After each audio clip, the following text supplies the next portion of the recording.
Ustaz, wanita apakah lebih baik sholat di tarawih di rumah atau di masjid? Yang benar, wanita yang terbaik sholat di rumah. Kata Nabi SAW, la tamna'u ima Allahi masajidallah wa buyutuhunna khairun lahun. Janganlah kalian melarang para wanita ke masjid, tetapi di rumah lebih baik bagi mereka. Wanita kalau sholat tarawih di rumah lebih afdal daripada kalau dia sholat tarawih di masjid.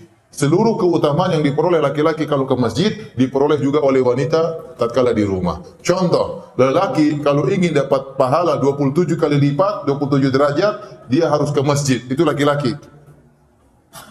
Dapat 27 derajat.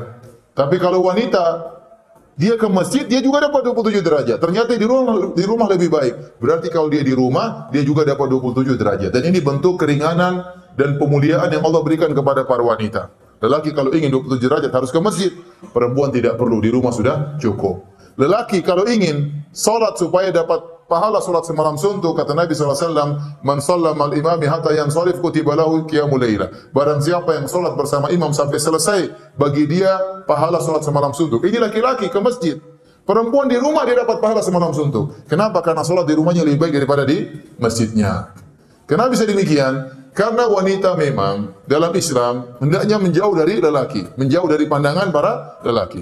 Makanya di zaman Nabi SAW tatkala di masjid, Nabi berkata, khairu sufufin nisa akhiruha, wa syarru sufufin nisa awaluha. Kata Nabi SAW, sebaik-baik safnya para wanita yang paling belakang. Kenapa yang paling jauh dari lelaki?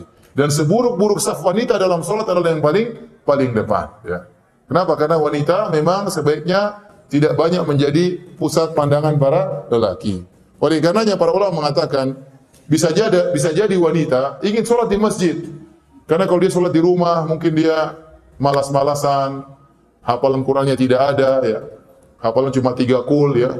Sekarang sudah 4 kul, ya. Kul wallahu ahad, kul a'udzu birabbil falaq, kul a'udzu birabbin nas, plus kul ya ayyuhal kafirun. Ya.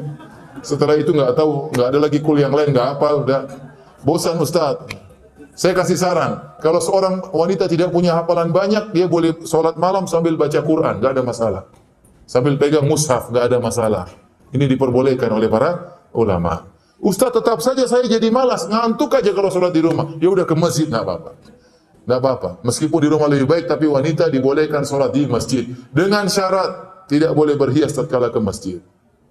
Tidak boleh pakai parfum tatkala ke masjid. Harus seadanya yang wajar-wajar saja. Tidak boleh. Ya. Sampai sebagian ulama mengatakan wanita yang terkenal cantik tidak boleh ke masjid. Ya. Kenapa? Karena bisa mengganggu jamaah. Ya. Imamnya terganggu, berdebar-debar tatkala lewat wanita tersebut. Ya. Jamaah juga bisa terganggu. Jadi wanita yang terkenal cantik, masyhur ini cantik, sudah jangan ke masjid. Kalau dia ke masjid, dia berusaha pakai cadar supaya tidak dilihat oleh orang. Ya. Kalau yang pas-pasan wajahnya terserah, boleh.